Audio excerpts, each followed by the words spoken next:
महान है। जय आत्मा, जय आनंद, जय देवेंद्र, जय शिव। आगम ज्ञान उपाध्याय भवन, परम पूज्य गुरुदेव श्री जितेंद्र, जय शशिकांता, जय सरिता, जय हरे, जय माता। गुरु कृपा से देवादेवी चरण कीर्तन कर शास्त्री ब्रह्मानंद स्वामी की अंतिम देशना श्रीमद् उत्तराध्याय सूत्र की पावन पवित्र आनंददायी कल्याणकारी वाणी आप श्रवण करेंगे प्रथम अध्ययन के माध्यम से, जिसका नाम है विनय सूत्र।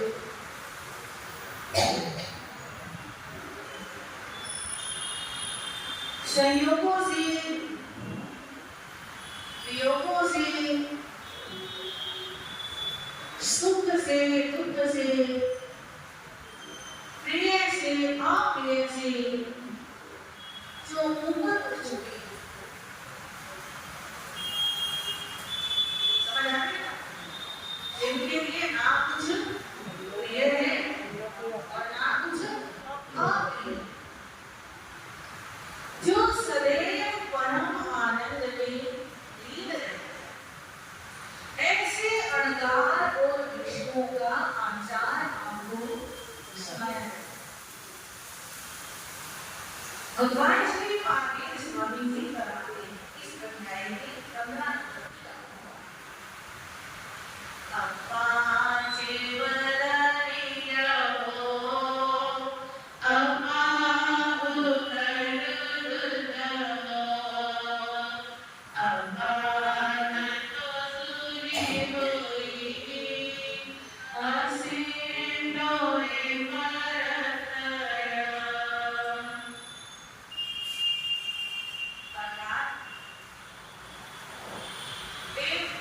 साधक को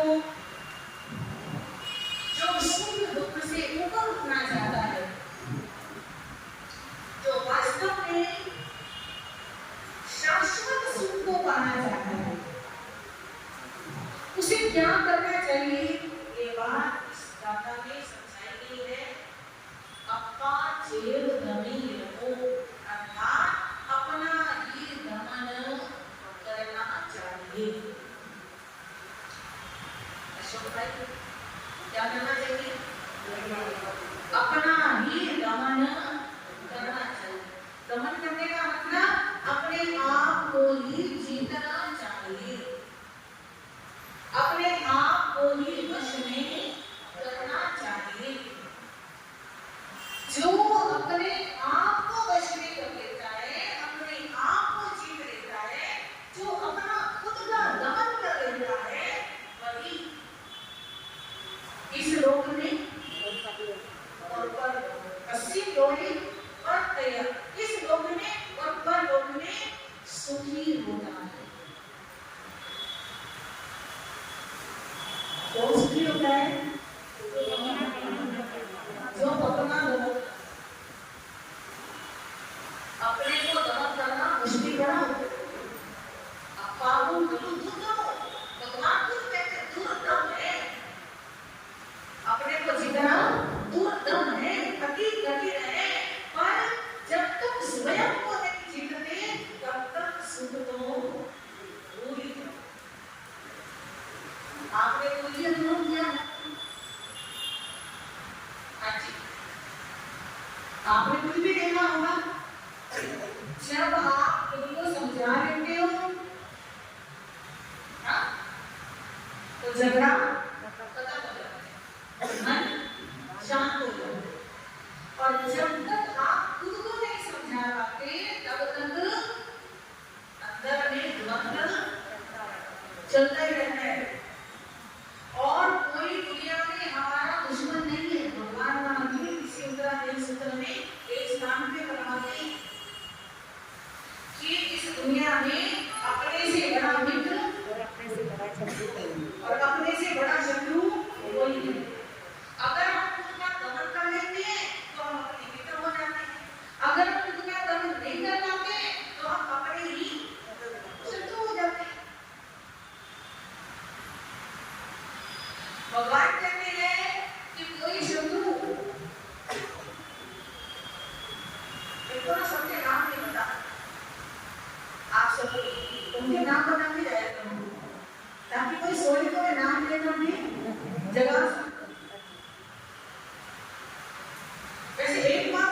नहीं पड़ती, आपको फील नहीं होता।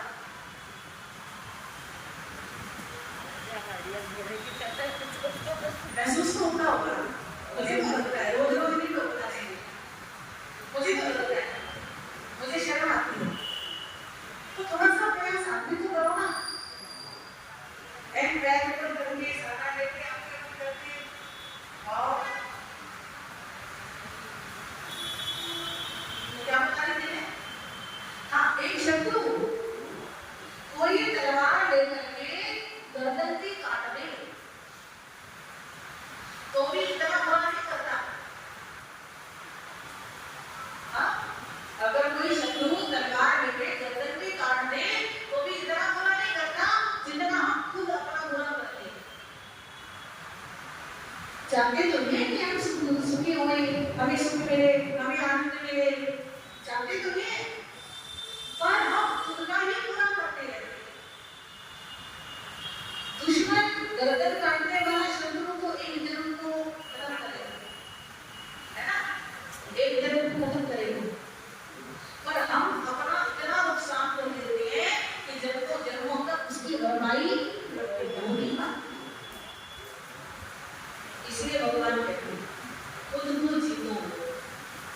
नबी पहुंचाए भगवान ने कहा अपार अनेक जूझानी कितने जूझे बचाओ, तो बाहर वालों से डरते रहते है ना, कभी पड़ोसियों से झगड़ा, कभी रिश्तेदारों से झगड़ा, कभी अपने परिवार के लोगों से झगड़ा, पति से झगड़ा, पत्नी से झगड़ा, बच्चों से झगड़ा, बहू से झगड़ा, सारा दिन सारा समय दूसरों से लड़ने में बीत जाता है। कितना क्या है, लड़ना ही है तो अपने आप से लड़ो, लड़ना ही है तो अपने आप से लड़ो। अपने आप से कैसे लड़ना, अपनी इच्छाओं से कैसे लड़ना, अपनी तमन्नाओं से कैसे लड़ना, ये भगवान कहते हैं। उसका एक तरीका है अपना गुरु बनाना। हाँ जी, क्या करो, गुरु बना लो। इसीलिए हमारी भारतीय संस्कृति में कहा गया है गुरु नहीं तो जीवन शुरू नहीं, गुरु नहीं तो जीवन शुरू नहीं, क्योंकि गुरु हमको अपने आप को दमन करने में हमारा सहयोग करते हैं। समझ आ गई बात आपको? गुरु हमारा क्या करते हैं, अपने आप को दमन करने में सहयोग करते हैं। वो हमें कंट्रोल में लाने की कोशिश करते रहते हैं, वो हमें बस में अनेक तरीकों से करते हैं। कैसे कैसे कोशिश करते हैं गुरु? इधर देखो, राशि देखो, गुरु हमारा दमन करने में हमारा सहयोग करते हैं। हम अपने आप को जीत नहीं पाते, हमारा अपने ऊपर बस नहीं है। अगर हमारा खुद का अपने ऊपर बस होता तो फिर भगवान बन चुके होते। हाँ भैया, अगर हमारा खुद का खुद के ऊपर कंट्रोल होता तो हम अभी तक भगवान बन चुके होते, पर नहीं कंट्रोल हमारा। तो इसलिए क्या चाहिए, गुरु चाहिए, क्योंकि गुरु कभी प्यार से, कभी डांट से, कभी समझा के, कभी नरम का भय दिखा के, कभी स्वर्ग के सुखों का आकर्षण दिखा के, कभी मोक्ष के शाश्वत सुख के बारे में बता करके, कभी महापुरुषों की कहानियां सुना करके हमारे मन को क्या करते हैं, समझाते हैं, हमें मजबूत करते हैं, हमें अपने आप को जीतने में हमारा सहयोग करते हैं। इसीलिए गुरु का इतना महत्व है। देखो, आप मन में सोच लो कि मुझे आज से इस बुराई का क्या करना है, या आज से मुझे ये एक अच्छा नियम बनाना है, पर अपने आप के ऊपर कंट्रोल नहीं बना पाते, फिर भूल जाते हैं, फिर बह जाते हैं, फिर बह जाते हैं। पर गुरु क्या करते हैं, नियम करा देते हैं, संकल्प करो, 8 दिन तक तो आपको ये काम करना ही नहीं है, 11 दिन तक, 21 दिन तक, 1 महीने तक, 1 साल तक। इतने में क्या होता है, उस नियम के बनाने से आपकी आदत बन जाती है, और फिर क्या होता है, आपका स्वयं को दमन करने में क्या हो जाता है, लोग नियम लेने से डरते, जबकि ये नहीं पता कि नियम जो है वो बंधन नहीं होते। आप नियम को क्या मानते हो, बंधन मानते हो क्या? नियम के बहाने से हो जाता है, नियम के बहाने से हो जाता है, बिना नियम के होता होता तो अभी तक नहीं होता। समझ में मेरी बात? अगर बिना नियम के हो सकता होता तो अभी तक क्यों नहीं किया? अभी तक नहीं कर रहे हैं, इसका मतलब अभी तक हमने नियम नहीं लिया, इस वजह से नहीं हो रहा है। और नियम ले ले तो हो जाए। इसीलिए भगवान ने पहले ही बोला कि जो सच्चे आत्म कल्याण चाहते हैं, जो सच्चे आत्म सुख चाहते हैं, वो क्या करें, अपना दमन करें। अपना दमन करने के लिए गुरु बनाएं, गुरु बना करके उनकी आज्ञा का पालन करें। जब गुरु की आज्ञा का पालन करेंगे तो हमारा खुद का दमन होगा, खुद का दमन होगा तो उनको क्या मिलेगा, सुख। और गुरु आज्ञा पालने के लिए इतना ज्यादा कहा जा रहा है, तो इसका मतलब ये नहीं है कि हम गुरु के दास बन गए, गुरु के नौकर बन गए। इसका मतलब ये है कि उनकी आज्ञा के बहाने से हमको सुख मिल जाएगा। आ गया ना? उनकी आज्ञा के बहाने से सुख हमें मिलना है, गुरु को नहीं मिलना। आपके दिमाग में गलतफहमी हो कि गुरु जी आपका रात्रि भोजन छुड़वाएंगे और पुण्य गुरु जी को मिलेगा, ना ना ना, ऐसा नहीं होता। आप छोड़ोगे आपको सुख मिलेगा, आप तपस्या करोगे आपके कर्म कटेंगे, गुरु को क्या होंगे, निमित्त होंगे। पर निमित्त के बिना कोई काम होता नहीं है। इसीलिए चातुर्मास्यों की परंपरा है, इसीलिए साधु साध्वी को बुलाया जाता है कि अगर साधु साध्वी आएंगे तो हमारे क्षेत्र में कुछ ना कुछ धर्म हो जाएगा। अगर नहीं आएंगे तो जो हो रहा है वो भी क्या रहेगा। अब कितने क्षेत्र ऐसे होते हैं जब साधु साध्वी नहीं जा पाती, धर्म क्या होता है?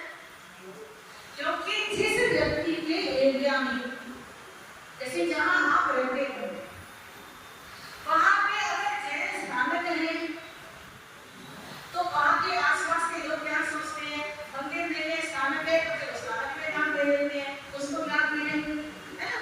अगर वहां पे मंदिर है, स्थानक नहीं है तो स्थानक वाले भी मंदिर में दान दे देते हैं, है ना? अगर सनातन मंदिर है तो लोग फिर वहीं पे जाना शुरू कर देते हैं कि चलो उसको धर्म होए। बात समझ में आ रही? तो ये जो गुरु बनाए जाते हैं, गुरु का इतना महत्व है, इसके लिए है कि गुरु हमें आत्मदमन में क्या करते हैं, मदद करते हैं। और आत्मदमन किसके लिए जरूरी है, गुरु के लिए।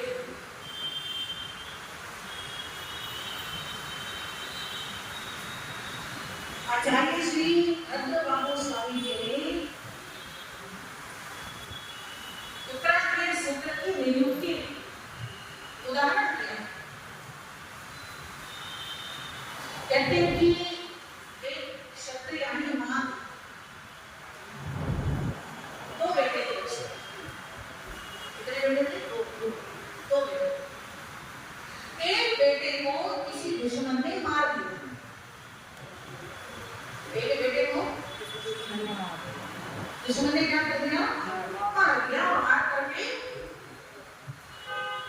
करके भाग गया। मारने वाला हम मुझे बता देगा क्या वो मेरे को पकड़ लो। तो समाज ने दूसरे बेटे से कहा कि अपने भाई के हत्यारे को ढूंढ करके ला। राजी भैया, रिक्शे वालों, कुर्सी वालों, माँ ने बेटे को क्या कहा, अपने भाई के हत्यारे को ढूंढ करके ला। वो गया ढूंढने। कहती हैं वो हत्यारा इतना चालाक था कि जहां पर वो भाई पहुंचता वहां से वो पहले पलायन कर जाता। उसको आइडिया आ गया करता कि यहाँ बिहार ढूंढने आएगा, अब बिहार ढूंढने आएगा, वो पहले कैसे भाग जाता था? 12 साल लग गए उसको ढूंढने में और पकड़ने में। कितना समय? 12 साल लग गए, पर 12 साल में तो पकड़ करके ले आया माँ के साथ। अब ले आया तो वो जो भाई का प्यारा था, उसने घुटनों के बल बैठ करके हाथ जोड़ करके कहा, मेरे क्षमा। अशोक भाई क्या कहा? मेरे को क्षमा दो, मेरे से गलती हुई, मैं आपकी शरण में, मेरी रक्षा करो, मेरी छोटी छोटी बच्ची है, अगर तुम मेरे को मार दोगे मेरे बच्चे अनाथ हो जाएंगे। मतलब जब मौत सामने होती है तो आदमी रोते हैं, गिड़गिड़ाते हैं, तो वो मौत रोने लगा, गिड़गिड़ाने लगा। अब जो पकड़ करके आया है उसको बड़ा क्रोध आ रहा है कि अब मेरे को अपने बच्चे दिखे, जब मेरे भाई को मारा था तो मेरे भाई के बच्चे नहीं दिखे थे, मेरे भाई की बच्ची नहीं दिखी थी, और इतना मुझे परेशान किया पकड़ाई में आने के लिए। 12 साल मैंने खराब कर दिए, तेरे को पकड़ने में 12 साल लग गए। उसको बड़ा क्रोध आ रहा है और उसकी मन में ये इच्छा है बस मेरी माँ की आज्ञा हो और मैं दरबार से इसको क्या कर दूं, मार दूं। पर जब वो रोने गिड़गिड़ाने लगा तो माँ के दिल में करुणा। माँ ने बेटे को कहा, क्या कहा? क्या कहा? बेटा ये हमारी शरण में आया है, इसे क्या कर दो? अब वो बेटा जिसके मन में बड़ा क्रोध है, जिसने 12 साल दिन रात एक करके उसे पकड़ा है, जिसकी तीव्र इच्छा है कि मैं इसे एक झटके में मार दूं, और माँ क्या कह रही है कि बेटा इसे क्या करो? अब दो चीजें, माँ की आज्ञा से वो अपनी इच्छा का दमन कर सकता है। अगर आपके सामने ऐसी परिस्थिति हो तो आप कर सकते हो?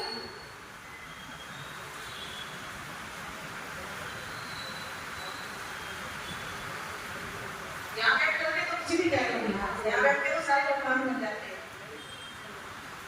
और सच्चाई तो ये है, किसी ने 10 साल पहले, 20 साल पहले, 50 साल पहले कोई कुछ करना वचन कहा होगा, उसको लेकर के आज भी दिमाग में है ना, होता है कि नहीं होता?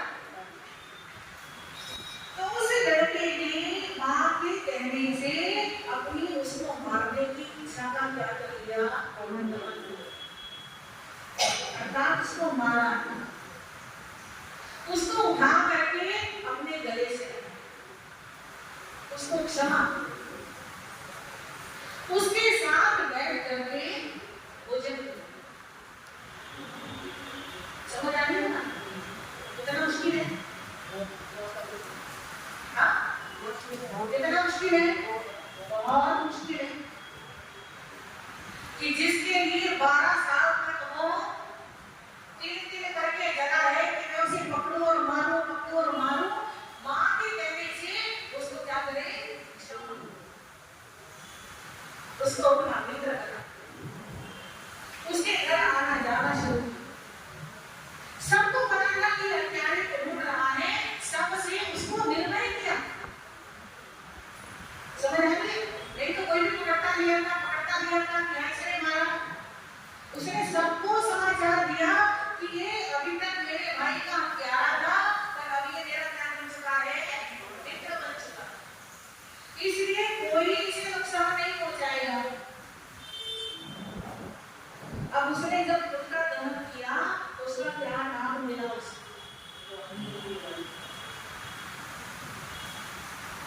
बताओ क्या मिला?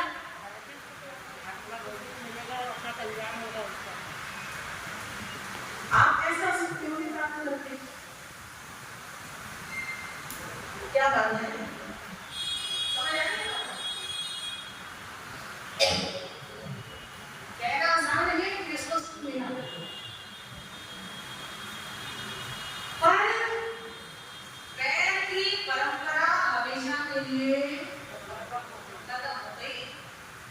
नहीं तो वैर की परंपरा केवल किसी जन्म में नहीं रहती। आप ये बात भूल जाना, इस जन्म का वैर इसी जन्म में खत्म हो जाएगा। करोगे तो होएगा, इस जन्म का वैर इस जन्म में खत्म करोगे, बिल्कुल करोगे तो खत्म होएगा। अगर नहीं किया ना तो जन्मों जन्मों का, तो जन्मों जन्मों का वैर खत्म हो गया। किसके कहने से? माँ के कहने से और आत्म दमन करने से। अब मानवों को आत्म दमन नहीं करना और उसको मार देना, तो इनको जन्म जन्म तक वैर चलता है। और दूसरे अज्ञान को तो छोड़ो, आज देखो उसने उसके भाई को मारा, उसको मारता, कल उसके भी बच्चे थे उसको मारते, फिर उसके बच्चे उसको मारते, फिर उसके बच्चे इसको मारते। हाँ, तो पीढ़ियों तक दुश्मनी चलती रहती। वो पीढ़ियों की दुश्मनी क्या हो गई? तो ऐसी माँ को भी करने, समझ आती ना? आजकल की माएँ क्या कहती हैं? अगर बच्चा स्कूल में गया है, स्कूल में किसी ने अपने बच्चे को थप्पड़ मार दिया, तो आजकल की माँ क्या सिखाती है? तो मार खाके क्यों आया? हाँ, तुम क्या रोटी नहीं खाता? उसने एक मारा, तुझे दो मारनी चाहिए थी। आजकल की माँ ये सिखाती। तो ऐसी माँ को भी धन्य है जिसने अपने बेटे को क्या कहा? इसको जाकर क्षमा। और उस बेटे को भी धन्य है जिसने माँ की बिल्कुल इच्छा के विपरीत बात, उसकी 1% भी इच्छा नहीं थी उसको माफ करने की, बिल्कुल इच्छा के विपरीत बात, और उसने अपनी माँ की क्या करी? तो भगवान कहते हैं आत्म दमन करने से ही सुख मिलता है। अपना दमन करो। हमारे यहाँ एक कथा आती है बकचूई। बकचूई एक बड़ा प्रसिद्ध चोर, उसे चोर की बस्ती में एक बार संतों का चातुर्मास, और चातुर्मास के बाद जाते जाते संतों ने उसको बस एक नियम कराया कि जिस फल को तुम जानते नहीं हो, जिस फल को तुमने कभी खाया नहीं है, या तुम्हारे आसपास के लोगों ने कभी काम में नहीं लिया है, जिसका नाम नहीं पता, जिसका स्वाद नहीं पता, जिसके गुण दोष नहीं पता, ऐसा फल कभी नहीं था। क्या नहीं खाया?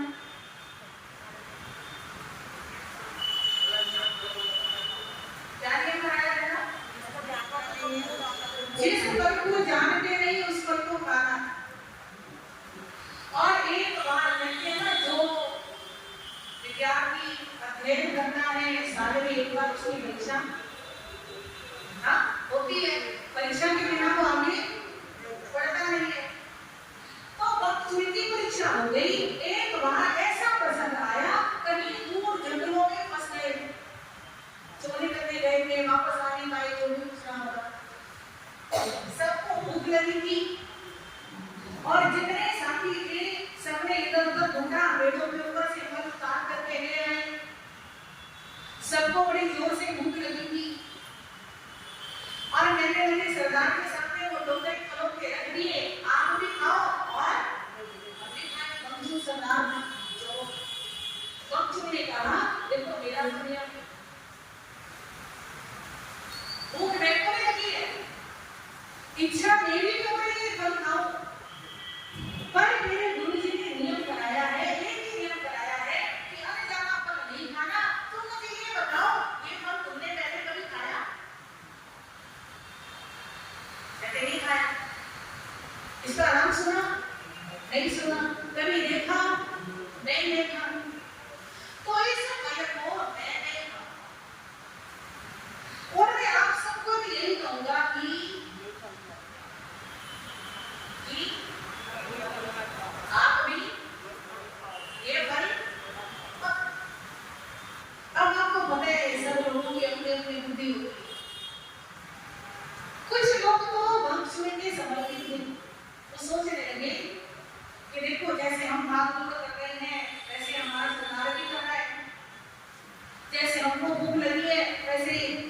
को भी नहीं है। जैसे हम खाना चाहते हैं वैसे पक्षी भी खाना चाहते हैं, पर अगर ये नहीं खा रहा है तो हम भी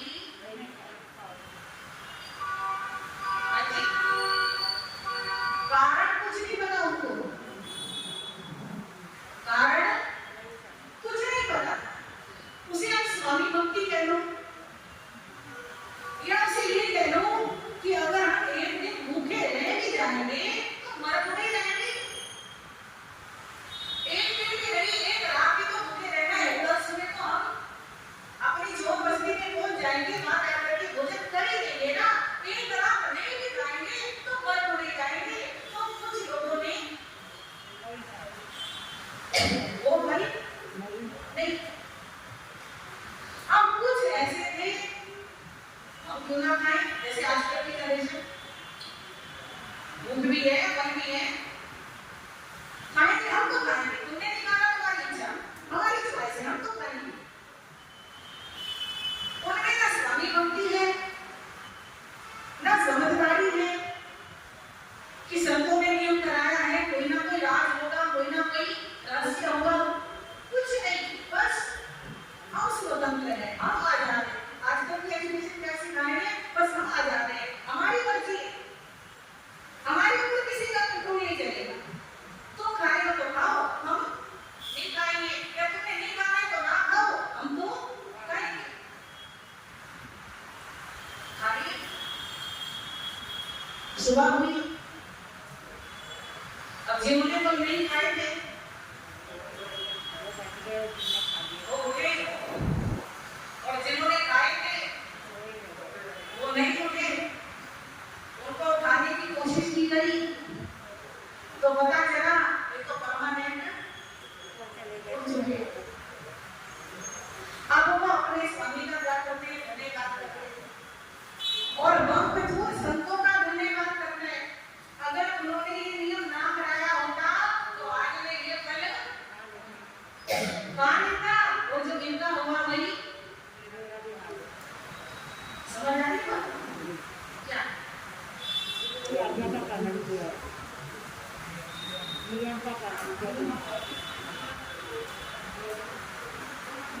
आत्मदमन, अपनी इच्छा का दमन, अपनी इच्छा है फल खाने की, भूख है, फल है, पर अपना क्या किया, दमन किया, गुरु की आज्ञा से दमन किया। उस समय गुरु जी वहां नहीं थे, मैंने कल ही बताया था, गुरु हर समय साथ में नहीं होते, पर गुरु आज्ञा के रूप में हर समय साथ होते। किस रूप में साथ होते? आज्ञा के रूप में। तो उस नियम के रूप में गुरु साथ थे तो बचा गए, तो उसने आत्मदमन किया तो बच गए, और जिन्होंने आत्मदमन नहीं किया बोलो ना, पता नहीं ऊपर गए होंगे नीचे गए होंगे, तो यहाँ से तो चले गए। एक शिष्य की कथा सुनाती हमारे गुरु जी सुनाया करते हैं, वो पूरा सच्ची कथा है। एक गुरु जी थे, आपकी कोई भी कहानी सुना रही उनके प्रश्न आया, बड़े ज्ञानी थे, विद्वान थे,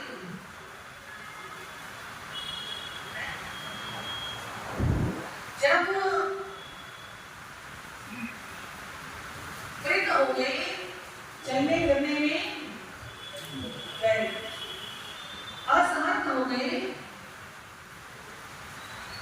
तो एक स्थान पर उन्होंने देखा कि यहाँ के श्रावक बड़े सरल हैं, सज्जन हैं, सेवा भागी हैं, साधु संतों की इज्जत करने वाले हैं, प्रेम करने वाले हैं। तो ऐसा एक स्थान देख करके एक शिष्य को साथ में रख लिया, बाकियों को बिहार करा दिया, और अपने आप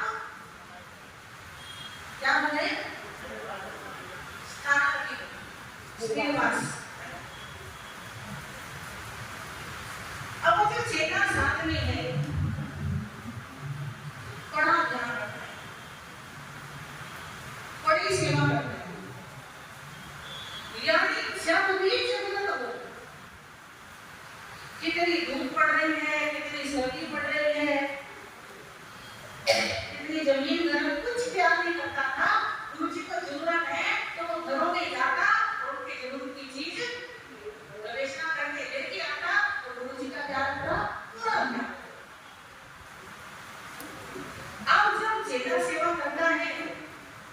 सारे समाज के लोग भी देखते हैं बड़ा सेवा भाव। बड़ा इतनी गर्मी में कौन आता है, इतने धूप में कौन आता है।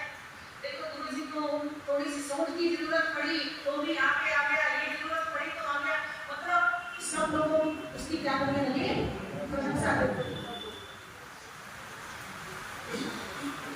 कुछ समय बाद, यानी साल बाद 2 साल बाद, जो गुरु जी के बाकी चेले थे उनके मन में विचार आया कि चलो हम गुरु जी के दर्शन करने जाएं। तो वो सारे चेले विहार करते करते कहाँ आए, गुरु जी के पास आए। अब रुके हुए स्थान में, अब जो भी श्रावक श्राविका आते हैं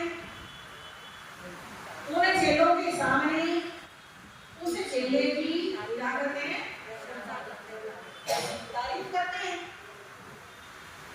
और सारे के सारे चेले बड़े खुश होते हैं, बहुत अच्छा है। सोचता अंदर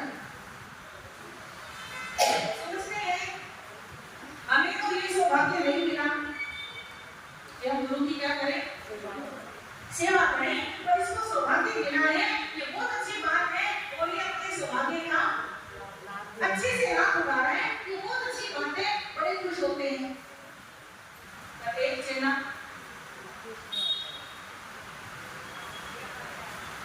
एक चेले में क्या आ गई, ईर्ष्या।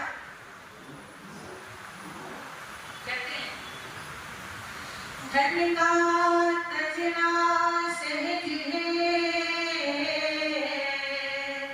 सहज क्रिया का नेह, मान बढ़ाई ईर्ष्या तुलसी धुल भरी।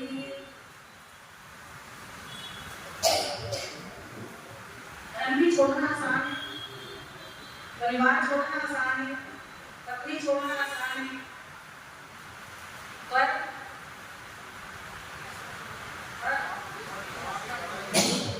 ईर्ष्या का छोड़ना अति दुर्लभ है। कहने का ऐसे भी कुछ नहीं।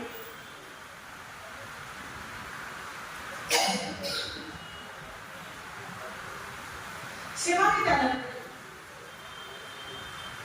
तो जो करते सेवा ना कुछ बनाना, ना कुछ करवाना, घरों से लाभ पे लड़ाई तो है। मैंने कब का सेवा जीवन में रख दिया। अब की बात इस संस्था को विवाह करवाओ और सेवा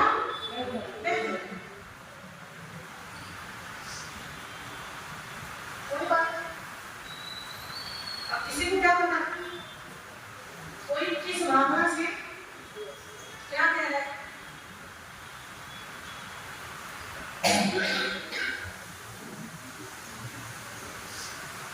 सब विराट वो ईर्ष्या को चेता 2 दिन 4 दिन 10 दिन सेवा करें, पर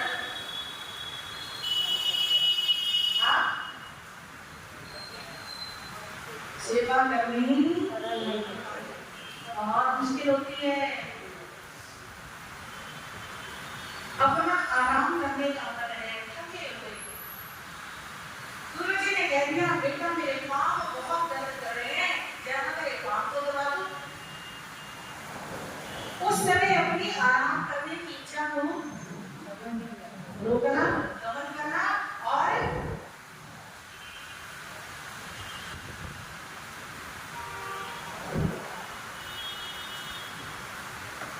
सेवा करना बड़ा मुश्किल है।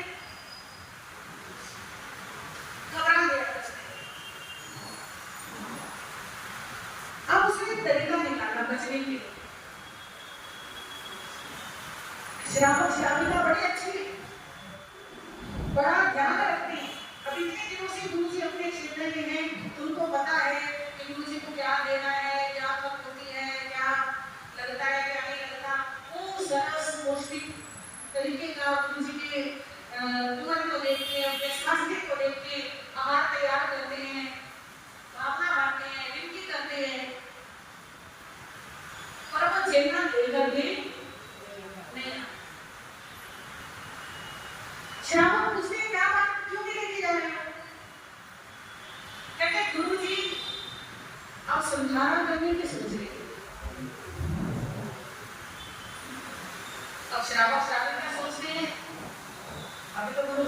कोई अवस्था नहीं, अभी तो शरीर की हालत ठीक है, अभी से तो सुधारा करने का मन नहीं बनाना चाहिए। अब वो रुखा सुखा लेकर के आता है। अब गुरु जी पूछते हैं क्या बात, अभी तक तो बड़ा ठीक मिलता था, अब ऐसा हाल क्यों मिल रहा है? कहने लगा गुरु जी आप इतने बड़े हो गए, अभी तक आपको एक बात समझ में नहीं आई। कहते हैं स्त्री की नर शास्त्र, समझ आया? औरत विवाह के बाद ससुराल में शोभा करती है, मायका कितना ही अमीर हो, अगर स्त्री घर में आकर के बैठ जाए, शोभा नहीं होती। अगर ससुराल से कभी कभी आती है ना, तो भाई भाभी भी 2-4 दिन झेल लेते हैं, सेवा कर लेते हैं, आगे पीछे घूम लेते हैं। अगर आकर के परमानेंटली बैठ जाए तो वही भाई भाभी दुश्मन बन जाते हैं। स्त्री विहर नर शासन, यानी पुरुष ससुराल में जाके बैठ जाए। अब जवाई कभी कभी आता है तो राजा की तरह सेवा होती है, और आकर के बैठ जाए। ऐसे ही संयम योग स्थिर वास, जो संयमी होता है वो अगर स्थिर वास में बैठ जाए तो लोगों में इज्जत उसकी क्या हो जाती है, कम हो जाती है। अब लोग थक गए आहार देने, कौन बोल रहा है? गुरु जी को बोल रहा है, जबकि लोगों की ऐसी कोई सोच नहीं है। यानी गुरु जी के मन में क्या डाल रहा है कि लोग ऐसे सोचते हैं, और लोगों के मन में क्या डाल रहा है कि गुरु जी सब नारी की सोच रही है। अब एक दिन सारे समाज के लोग इकट्ठे हुए, क्या बात सत्कारा, सब मिलकर के आए गुरु जी के पास, विनती कर रहे थे गुरु जी अभी सत्कारा बंद करना, अभी तो आप बिल्कुल ठीक हो, दिक्कत क्या है, कोई ऐसी तकलीफ नहीं है, कोई ऐसी बीमारी नहीं है, कोई ऐसी कमजोरी नहीं है, अभी सत्कारा करने का भाव क्यों बना रही हूँ? हमारी आपसे विनती है आप सत्कारा मत करें। गुरु जी बड़े गंभीर मन में सोचने लगे, मैंने तो सत्कारे की बात कभी कही नहीं, और ये सारे के सारे लोग ऐसे आए, समझ गए किसकी करतूत है, चेले की करतूत है। पर सोचने लगे अब जब मेरे संधारे की बात फैल ही चुकी है, तो मुझे संधारा कर ही लेना चाहिए। अगर नहीं करूँगा तो जिस किस्म की क्या होगी, गुरु जी ने संधारा कर दिया। समझ आई बात? ऐसे ऐसे अमीर शिष्य भी, तो हमको ऐसा नहीं बनना। तो आइए वहां से जीवन चरित्र आपको सुनाया गया था कि शेर से आगे दोनों परलोक से जा रहे और नरनियम 4 नंबर रह। चारित्र नहीं तो कुछ नहीं, मानव भव बेकार, मानव भव बेकार, ऐसे नटी हटनाद पर सुनिएगा अधिकार। एक दिवस त्रिलोक सुंदरी कर मंथन स्नान सुनो, हाँ कर मंथन स्नान सुनो,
कुछ भी नहीं कर सकता।